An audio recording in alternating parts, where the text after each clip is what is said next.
La Fondation Payot pour la promotion de la lecture. Payot et Edelweiss présentent Marque-Page.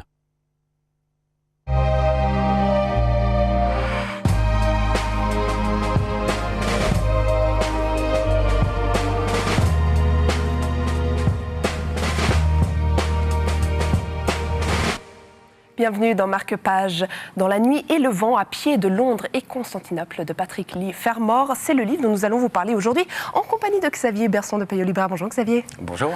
Alors c'est une aventure extraordinaire qu'a vécu l'auteur de ce livre. Tout à fait. Donc à 18 ans, en 1933, après des études catastrophiques, néanmoins d'un milieu aisé, il va partir de Londres à Constantinople à pied. Alors, voilà. Quelles sont les aventures qu'il va vivre ? Alors, un livre de voyage, ça ne se raconte pas, ça se lit ou ça se vit.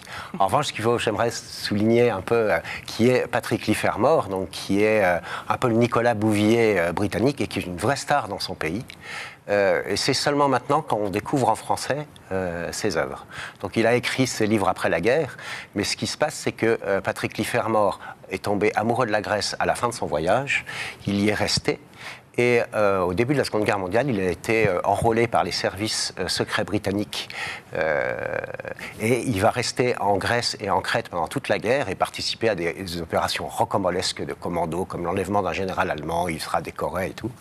Et ça, c'est des choses qu'on peut lire dans le livre. Non, ça c'est avant. Ça, c'est ce qui va se passer après. Non, le livre, c'est vraiment un voyage à pied en 1933 dans une Europe compliquée, puisque les nazis s'installent en Allemagne. Patrick Leigh Fermor va traverser l'Allemagne, va traverser la Turquie et s'arrêter en Grèce.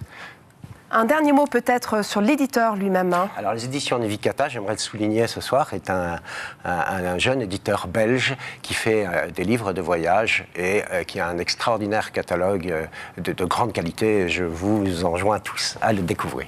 Donc aussi préciser qu'il y a 3 volumes de ce voyage. Voilà, 3 volumes, c'est ça, 2 volumes complets et 1 volume inachevé qui ont été réunis en un seul volume pour cette traduction en français.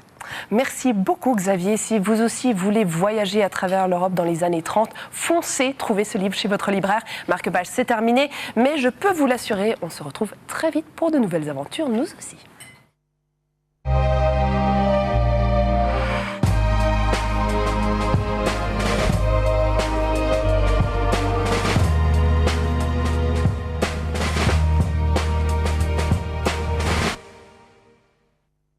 La Fondation Payot pour la promotion de la lecture. Payot et Edelweiss présentent Marque-Page.